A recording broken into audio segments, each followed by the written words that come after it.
Suara TV itu masih ada bunyinya, kenceng nyetelnya, tapi masih kalah sama suara yang ada di samping. Kali ini tuh di jendela sebelah sini ya, sebelah kirinya Mbak Martini, jendela ruang tengah, itu ada bunyi kayak gitu juga. Mbak Tini, kok pindah ke sini? Buka jendelanya Mbak, buka, aku mau masuk.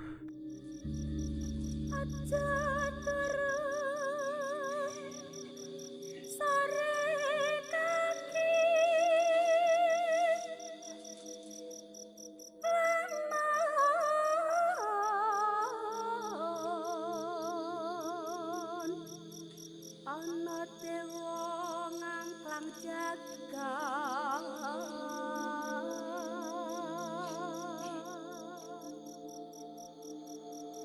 nyangking bokor kencanane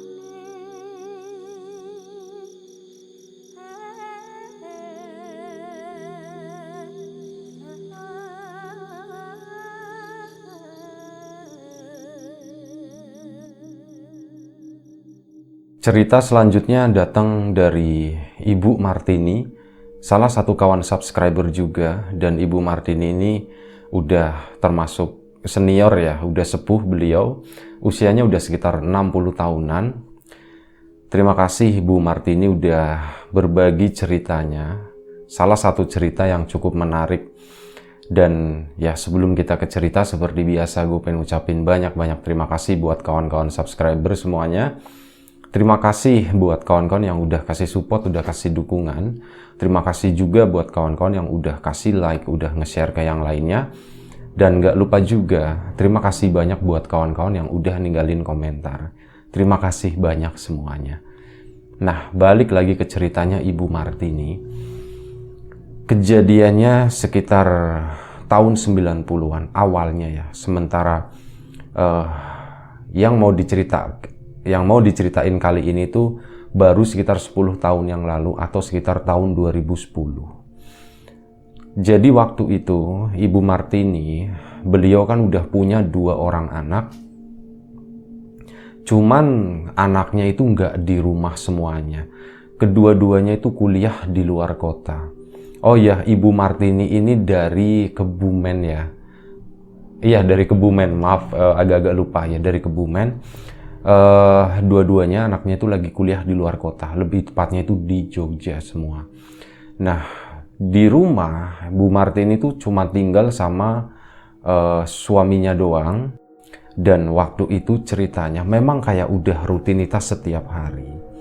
Bu Martini itu kalau sholat isya itu, sholat maghrib, sholat isya gitu berjamaah ya. Bahkan sholat-sholat yang lain termasuk kayak subuh kayak gitu juga sama suaminya itu berangkat ke musola terdekat di situ.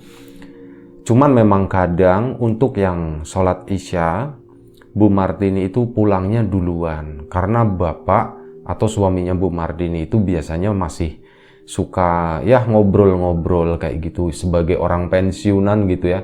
Kalau pulang ke rumah juga mau ngapain katanya seperti itu. Jadi ya udah bapak itu menghabiskan waktu kalau malam biasanya mungkin ya agak-agak telat lah pulangnya, kurang lebih telat 1 jam, dihabiskan dengan waktu bersosialisasi dengan warga setempat di musola tadi. Nah, malam itu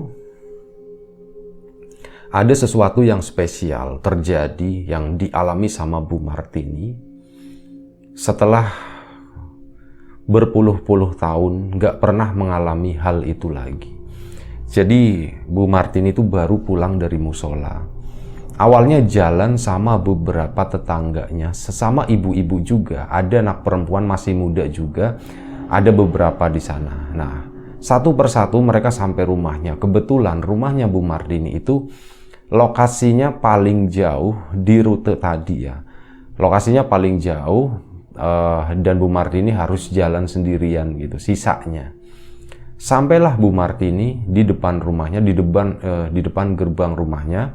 Gerbangnya itu nggak ada gerbang besi kayak gitu tuh nggak ada, bener-bener kayak cuman dikelilingi sama pagar dari tanaman. Dan dari posisi jalan ke rumahnya, ke pintu depan rumahnya Bu Martini itu jaraknya lumayan jauh, ada sekian belas meter. Jadi Bu Martini itu harus ngelewatin halaman rumah dulu, di mana di sisi kanan kirinya itu ada pohon yang lumayan besar.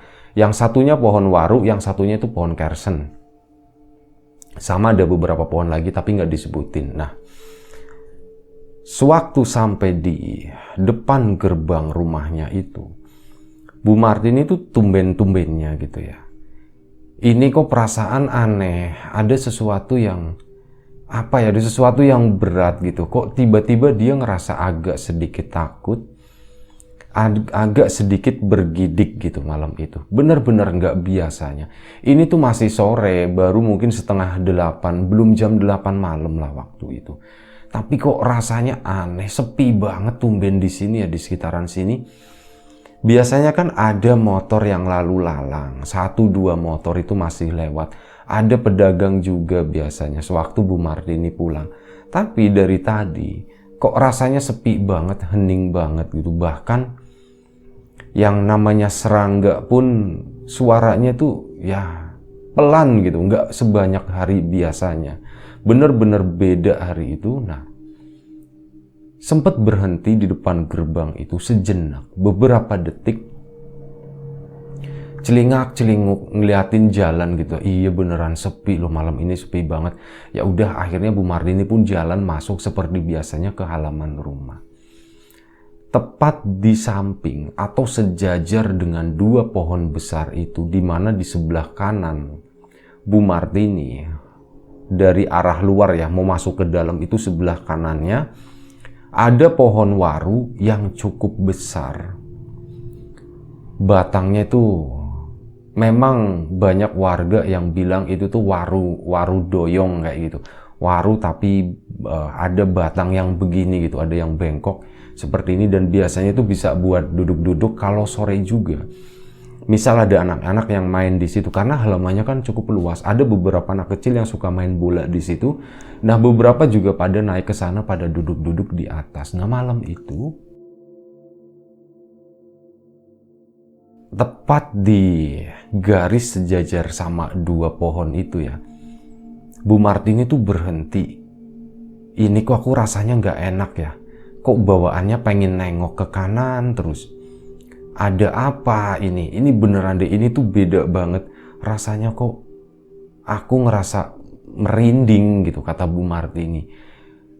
Rasanya pengen nengok ke kanan, tapi Bu Martini, aku mau nengoknya ke kiri aja waktu itu.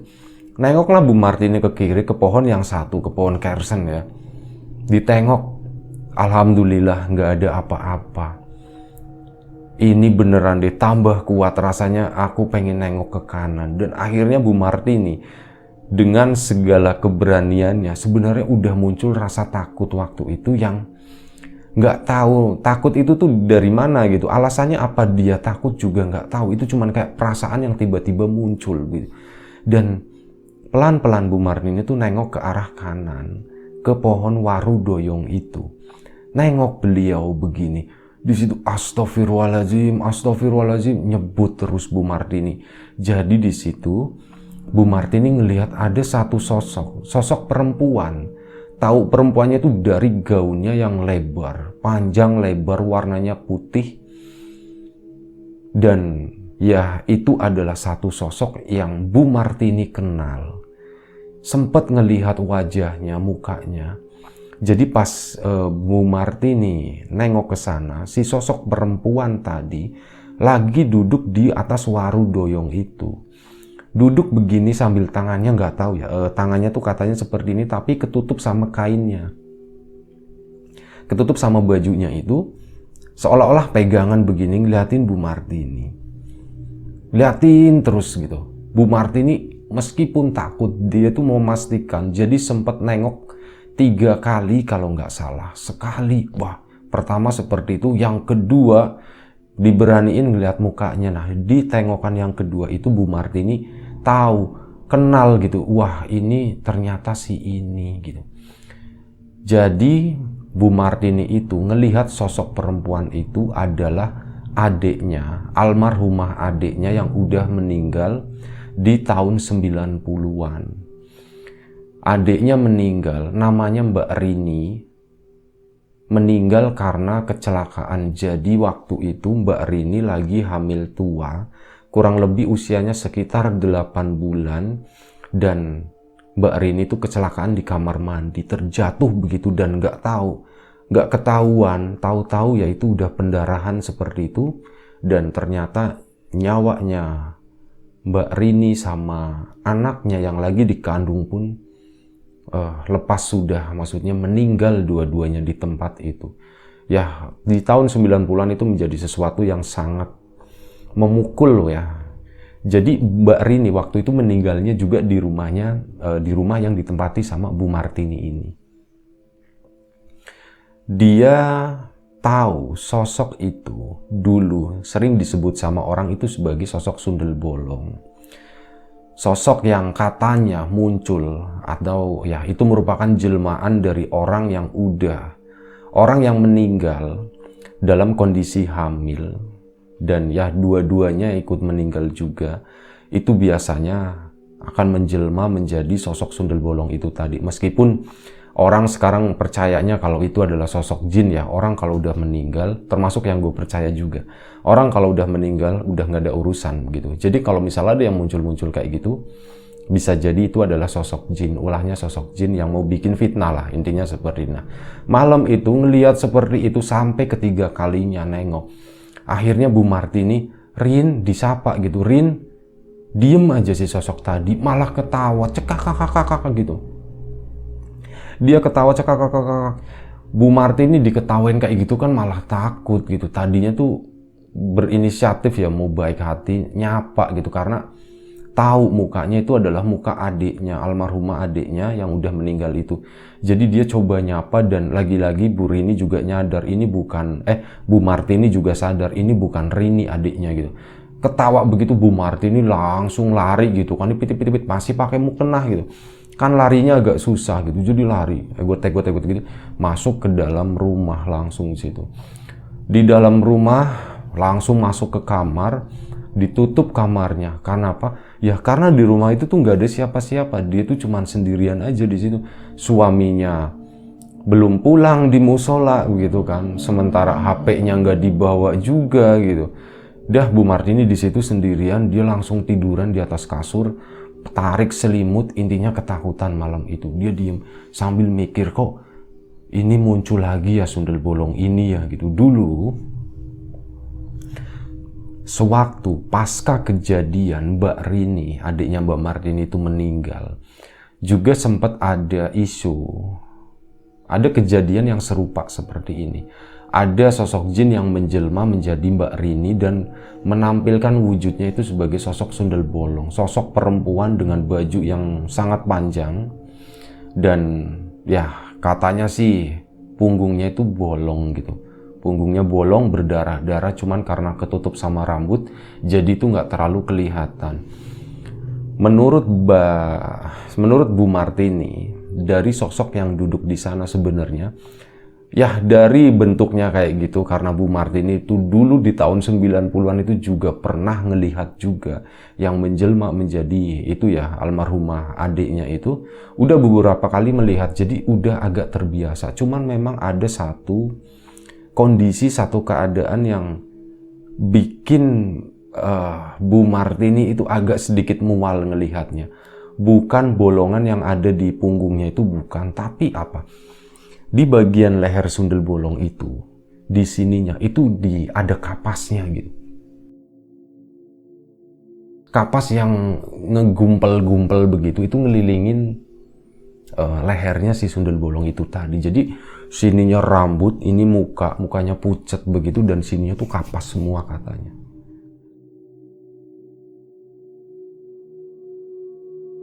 Ya kata Bu Martini itu seperti itu gambarannya. Nah, Bu Martini pun udah tiduran di sana nungguin si bapaknya nyampe keringet dingin.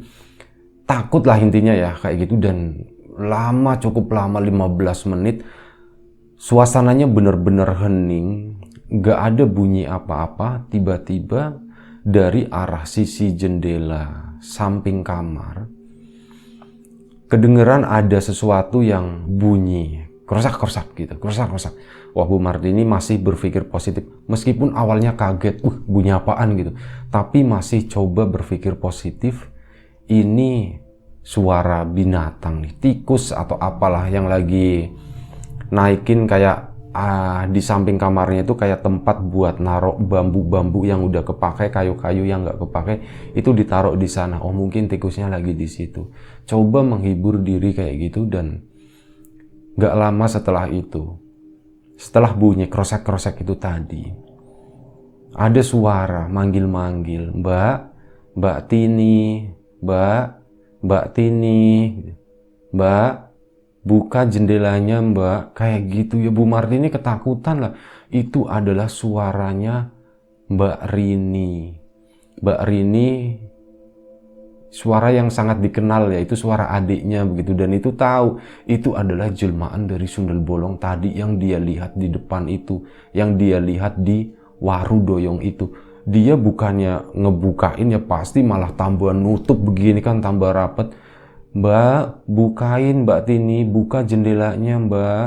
Mbak Tini, buka jendelanya. Sampai ada bunyi ketokan, tok tok tok tok ya. Bu Martini ya diketok kayak gitu beneran yakin, wah ini Sundel Bolongnya ini di samping ini. Dia langsung akhirnya bangun gitu. Bangun, pindah ke ruang tengah. Di sana ngidupin TV. Karena apa, Mbak? Sebenarnya sempat kepikiran, rasanya pengen keluar, balik lagi ke musola nyusul suaminya. Tapi kalau balik ke depan ya pasti ketemu gitu kan. Oh, nggak mau, udah aku di sini aja, aku di sini. Ngidupin TV deh, dikencengin gitu, dikencengin ya. Lagi fokus ke TV, buang semua pikiran-pikiran negatif ya. Semua ketakutan itu coba dibunuh gitu. Tiba-tiba tuh aneh. Suara TV tuh masih ada bunyinya, kenceng nyetelnya, tapi masih kalah sama suara yang ada di samping. Kali ini tuh di jendela sebelah sini ya, sebelah kirinya Mbak Martini, jendela ruang tengah, itu ada bunyi kayak gitu juga. Mbak Tini, kok pindah ke sini? Buka jendelanya Mbak, buka. Aku mau masuk.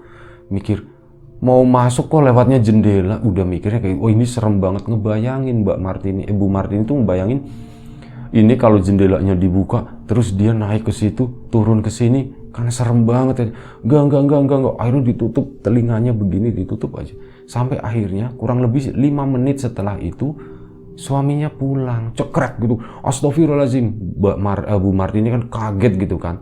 Loh, pintu depan ada yang ngebuka, jangan-jangan Sundel Bolongnya nih. Dia lagi begini, beliau lagi begini di ruang tengah. Tiba-tiba suaminya datang lah. Bu, kenapa kayak gitu? Kenapa di ruang tengah katanya? Kok kayak gitu?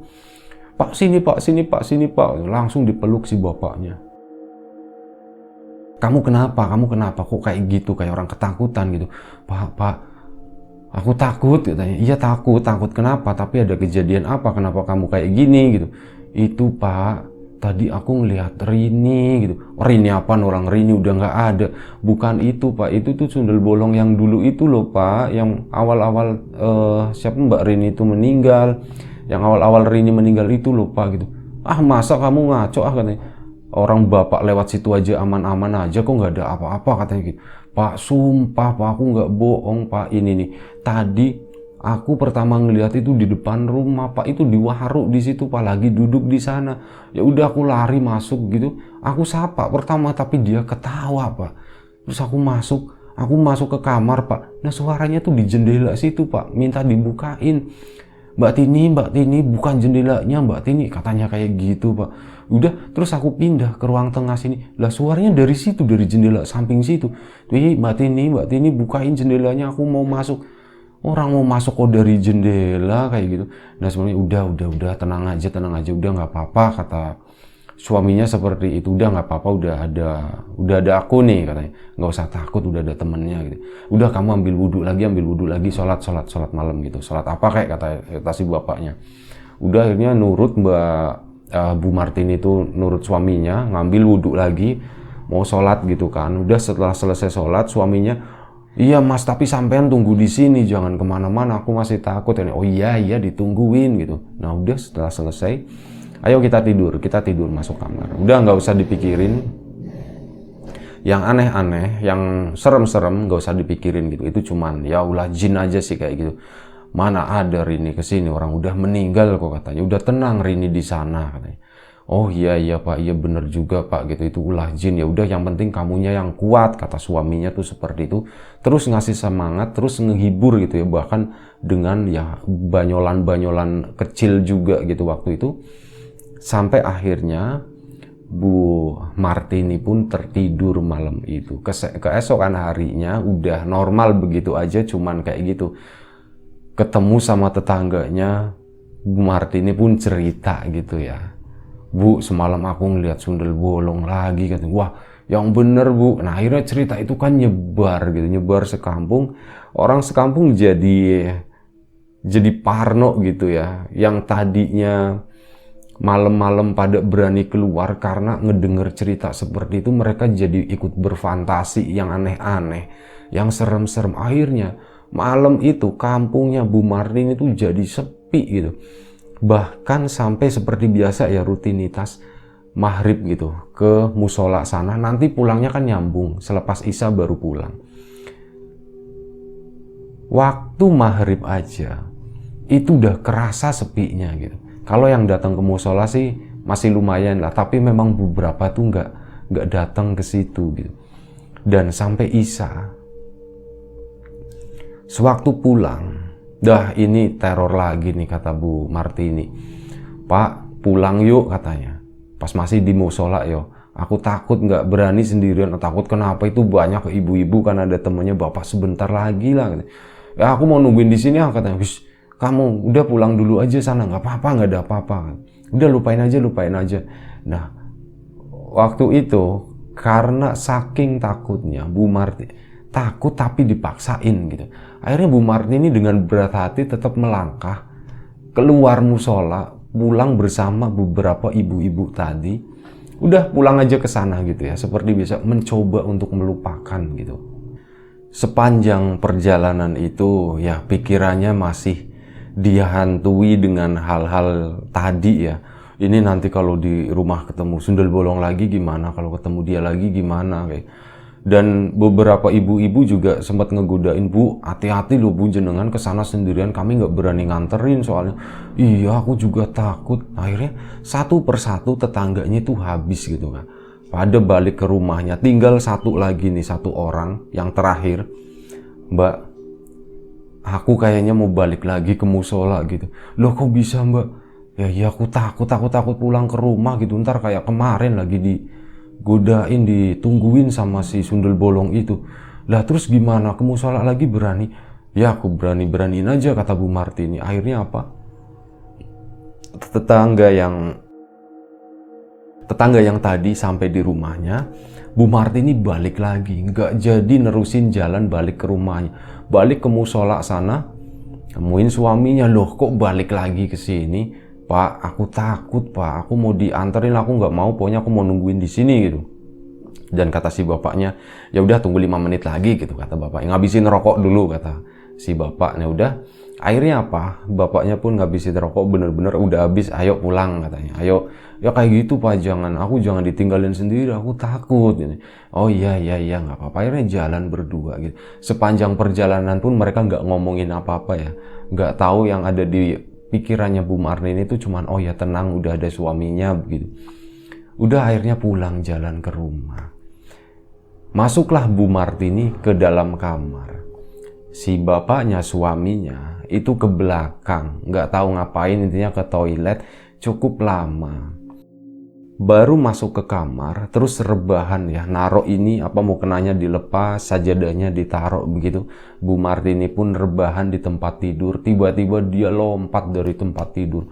Astagfirullahaladzim, Pak, teriak-teriak manggilin suaminya yang di dalam sana, yang di dalam kamar mandi, di dalam WC ya, di toilet itu, ya kan panik, cepet-cepet ini ada apa nih. Nah si Ibu Martini tuh teriak-teriak kayak gitu sampai buka pintunya itu juga kasar banget, berat gitu. Keluar menuju ke belakang, menuju suaminya. Pas banget Bu Martininya sampai di toilet, si bapaknya itu keluar dari toilet. Ada apa sih Bu, malam-malam kok teriak-teriak kayak gini terus, kenapa sih, ada apa lagi gitu? Ada sundel bolong lagi katanya. Iya Pak, ada sundel bolong lagi Pak. Nggak mungkin, mana-mana. bapaknya datang ke situ. Mana sundel bolongnya gitu, masuk ke dalam kamar. Nah, bapaknya nengok, mana gitu, dicariin begitu. Pak, bukan di bawah, di atas lemari, Pak. Nengokin, astagfirullahaladzim, ternyata suaminya juga ngelihat waktu itu. Nah, si sundel bolong tadi lagi duduk di atas lemari, dia tuh ketawa-tawa di situ. Hihihi, ketawa-ketawa kecil kayak gitu, bukan yang cekakakan gitu ya. Cuman hahi doang, kayak seneng ngegodain suami istri itu gitu. Dan memang mukanya itu adalah mukanya Mbak Rini, muka almarhumah Mbak Rini ya, yang tadi disebutin itu. Jadi begini, nah intinya malam itu suaminya sama Bu Martin itu udah ketakutan. Akhirnya mereka berdua keluar rumah dan pergi lagi menuju ke musola. Udah malam itu mereka sampai hampir tengah malam itu di musola. Kebetulan di musola itu rame dan bingung ini mau pulang atau enggak. Pak, kita nginep di rumahnya si ini aja yuk. Ada salah satu saudaranya ya, tapi nggak disebutin namanya. Pak, kita nginep di situ aja yuk. Ayo bu, kata bapaknya kayak gitu. Bapaknya juga ikut-ikutan takut. Akhirnya malam itu mereka nggak berani pulang ke rumah. Rumah juga nggak dikunci, bener-bener ditinggalin gitu aja. Mereka berdua tuh mampir di sana, nginep di rumah salah satu kerabatnya di situ. Nah, ini cerita ke belakang dulu tentang Mbak Rini yang hamil 8 bulan dan terjadi kecelakaan di kamar mandi, jatuh dan meninggal dua-duanya. Jadi 3 hari setelah itu,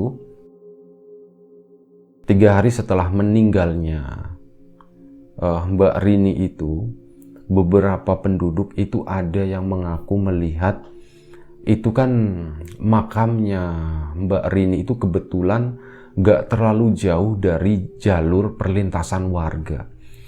Makamnya itu makam yang terang, gak terlalu gelap, gak terlalu angker begitu, karena pohon-pohon tingginya itu gak banyak.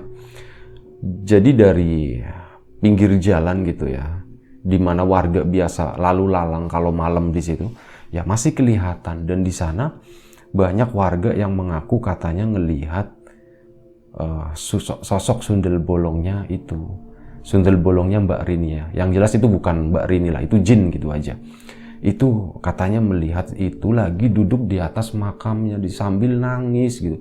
Sambil nangis dan dia itu ngegendong bayi. Makanya penduduk itu banyak yang bilang kalau itu sundel bolong gitu. Itu bukan kuntilanak katanya. Loh, bedanya kuntilanak sama sundel bolong itu apa? Kalau kuntilanak tuh biasanya nggak pegang bayi gitu. Dia cuman biasanya nempel di pohon-pohon kayak gitulah. Ketawa-tawa, terbang gitu. Ibaratnya ya mungkin gue sih mikir simpelnya tuh, oh mungkin kalau kuntilanak tuh masih gadis gitu ya, masih lajang. Kalau sundel bolong itu ya itu udah beranak lah kayak gitu. Nah, katanya seperti itu. Dan banyak warga yang ngalamin kayak gitu, termasuk juga Bu Martini sama suaminya, sama anak-anaknya waktu itu masih kecil lah kayak gitu, masih kecil banget. Udah kesana di rumah itu ya kejadiannya tuh hampir mirip. Banyak yang mondar-mandir, sering kali mondar-mandir di rumah itu, bolak-balik yaitu sosoknya Mbak Rini itu tadi. Kadang pernah sekali katanya itu di kamar mandi, Bu Martini itu lagi malam-malam sekitar jam 1 malam, beberapa hari pasca meninggalnya Mbak Rini, itu ngedengar ada suara orang nangis. Dan suara itu adalah suara yang sangat dikenal. Itu adalah suaranya Mbak Rini, nangis gitu. Nangisnya seorang perempuan terseduh-seduh kayak gitu, ngasih tahu sama suaminya, Pak, itu di kamar mandi Rini lagi nangis Pak gitu. Nah, bapaknya waktu itu, udah Bu, jangan dilihat, itu nggak bener, pasti kamu takut, udah biarin aja, cuekin aja, kata bapaknya. Udah, akhirnya mereka pun tidur sama anak-anaknya. Udah, yang penting nih anak-anak dijagain lah. Itu bukan Rini udah jauh. Bapaknya tuh masih dengan prinsip yang sama. Kalau Mbak Rini itu udah meninggal ya udah gitu, nggak ada urusan dengan nangis begitu atau apalah yang punya yang serem-serem waktu itu. Dan ini kejadian lagi, terulang lagi, makanya Bu Martini itu bilangnya itu kayak kejadian dulu Pak, tahun 90-an gitu ya. Nah malam itu kan mereka berdua nginep di saudaranya, salah satu kerabatnya, dan di sana mereka pun cerita akhirnya. Kalian kok malam-malam kesini sih, ada apa sih? Pasti nanya kan kayak gitu. Terus diceritain, iya. Ini cerita sebenarnya malu-maluin gitu, tapi ya kami ngalamin Mbak gitu. Emang kenapa, ada apa? Mbak, kami digangguin sama sundel bolong lagi Mbak gitu. Astagfirullahaladzim. Itu beneran kamu? Ah masa sih, katanya. Sumpah Mbak, ini tanya sama ini orang, dia aja nggak berani nunjuk ke suaminya maksudnya. Iya bener Mbak gitu. Tadinya aku juga nggak percaya, tapi tadi aku ngelihat sendiri di kamar di atas lemari lagi duduk di situ lagi gendong bayi. Astagfirullahaladzim, kok serem banget ya. Gini aja deh Mas, ya udah malam ini istirahat di sini, nanti besok aku ada kenalan gitu, saudaranya si bapak ini. Itu Bu Martini sama suaminya sama-sama kenal, saudaranya si bapak ini itu orang ngerti lah kayak gitu, orang yang pinter gitu ya. Oh iya, terus nanti gimana ya enaknya ya? Udah nanti saya bilangin dulu deh, saya coba tanya-tanya. Kalau bersedia atau memang lagi ada waktu nanti aku kabarin katanya. Oh ya udah kalau kayak gitu, terima kasih ya Mbak ya, udah dibantuin begitu. Jujur aja aku juga nggak tahu, kami nggak tahu gitu. Emang sih katanya kan baca-baca doa, cuman buat baca doa itu kan butuh keberanian ya Mbak ya. Sementara itu tadi masalahnya di kita itu nggak cukup berani Mbak buat sampai baca doa kayak gitu ya. Beraninya sisa tenaganya buat kabur Mbak gitu. Oh iya pastilah yang kayak gitu pasti serem banget gitu. Ya udah nanti ditunggu aja. Udah sekarang malam ini istirahat di sini aja, tapi ya beginilah tempatnya seadanya. Wah nggak apa-apa, yang penting nggak ada sundel bolongnya katanya, kata bapaknya begitu. Oh iya silakan istirahat. Nah malam itu istirahat. Esok paginya subuh mereka berdua tetap berangkat ke musola sana. Udah sholat subuh, selepas sholat subuh itu masih nunggu hari agak terang dulu gitu. Nanti ya Mas, nanti ya Pak, nunggu hari agak terang lah, aku masih takut kalau masih gelap kayak gini terus pulang ke rumah gitu. Oh iya nggak apa-apa gitu. Bapaknya mengiyakan karena bapaknya juga sepemikiran, sama-sama penakutnya gitu. Dan hari udah mulai agak terang, kurang lebih sekitar jam 6 pagi. Mereka pun pulang ke sana, ke rumahnya. Ya Allah Pak, ini rumah nggak ditutup pintunya gitu. Ya orang semalam kan buru-buru, boro-boro nutup pintu, nggak keinget yang Bapak pikirin tuh sendal gitu. Posisi sendalnya ini nggak bersahabat gitu. Jadi kan sendalnya kan ngadepnya ke sini ya. Ini kata bapaknya, ini seandainya sendalnya ngadepnya ke sana aja, wah enak banget. Itu bapak kan sebelnya kayak gitu. Sendalnya ngadepnya ke sini, jadi bapak harus ngebalik sendal dulu. Wah dasar gitu, masih aja mikirin kayak gitu. Ya emang kayak gitu kata bapaknya gitu. Ya udah pagi itu Bu Martini masuk ke rumah gitu ya. Mau masuk ke kamar aja katanya nggak berani. Pak, aku takut masuk kamar gitu. Kenapa takut? Ya aku takut. Coba tengokin Pak, itu di atas lemari ada nggak? Katanya. Nah, coba bapaknya tengok gitu kan. Wah nggak ada, udah pagi gitu. Ini jendelanya dibuka aja semuanya. Katanya sih yang begini-begini tuh takut sama matahari gitu. Oh gitu ya Pak, yaudah dibukain semuanya jendelanya. Akhirnya dibukain semuanya. Nah kurang lebih sekitar jam 9 pagi ada tamu di situ. Assalamualaikum, waalaikumsalam. Itu adalah kerabatnya yang semalam di mana mereka nginep di sana. Mbak, ini loh yang kemarin saya bilang, ini sih ada namanya Pak Marjan. Ini Pak Marjan yang semalam saya ceritain itu yang mau bantuin gitu, buat nengokin, buat bersih-bersih atau apa kayak gitu. Oh nggih, silakan. Masuk aja Pak. Nah, Pak Marjan itu pun masuk ke dalam. Nah, di situ ditengok-tengok, dikeliling, minta izin ya Pak, Bu, saya mau keliling rumah boleh? Katanya. Oh silakan Pak, silakan. Akhirnya si Pak Marjan tadi keliling rumah, dari kamar 1, kamar 2, nggak masuk kamar, cuman berdiri di depannya doang, pindah ke kamar yang satunya, keliling di ruang tengah, ke bagian belakang juga semuanya.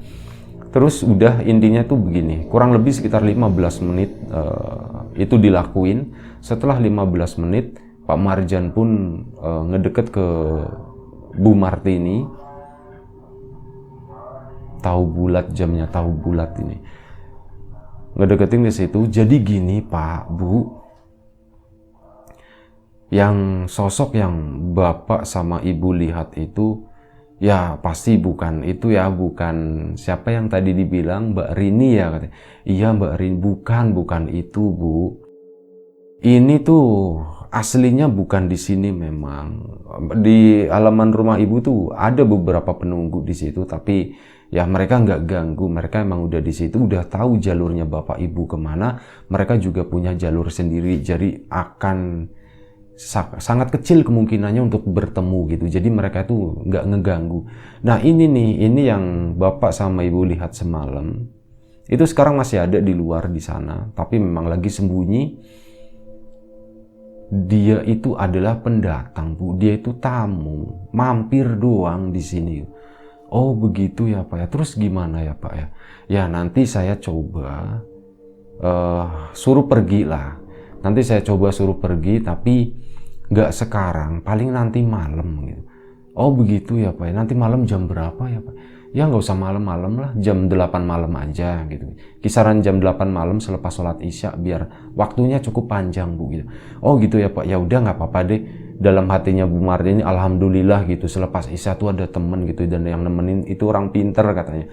Udah akhirnya Pak Marjan pun pamitan pulang, nanti ya Bu, insya Allah jam selepas isya nanti saya kesini. Baik Pak, udah selepas isya. Siang itu selesai, Bu Martini udah terbiasa di rumah, udah merasa tenang, udah nggak takut lagi. Selepas isya nih, seperti biasa, Bu Martini sama suami ke musola dulu, sholat, setelah itu pulang. Kali ini pulangnya bareng. Suaminya tumben-tumbennya mau pulang cepet, ya karena mau ada janji tamu gitu kan. Pulanglah mereka. Pulang. Gak lama setelah itu Pak Marjan datang sama kerabatnya ya, yang tadi siang nganterin. Pak Marjan datang, baik Bu, saya akan coba lah, saya akan usahain gitu buat mindahin si ini biar nggak di sini lagi. Nah waktu itu Pak Marjan itu ngambil, Bu, saya boleh pinjem, ada cungkir nggak Bu? Oh cungkir ada Pak, itu sebentar. Diambilin sama suaminya Bu Martini. Ini Pak, ambil cungkir gitu. Si bapak tadi itu ngegali tanah yang di bawah pohon waru itu, digali sedikit begitu, terus dimasukin kayak plastik kresek gitu ya, dimasukin plastik kresek, udah diambil sama si Pak Marjan itu. Setelah itu Pak Marjan tuh kayak semacam doa-doa di sana, kayak melakukan ritual lah, tapi nggak dijelasin ritualnya seperti apa. Nah setelah itu udah, acaranya itu cuman sebatas itu doang.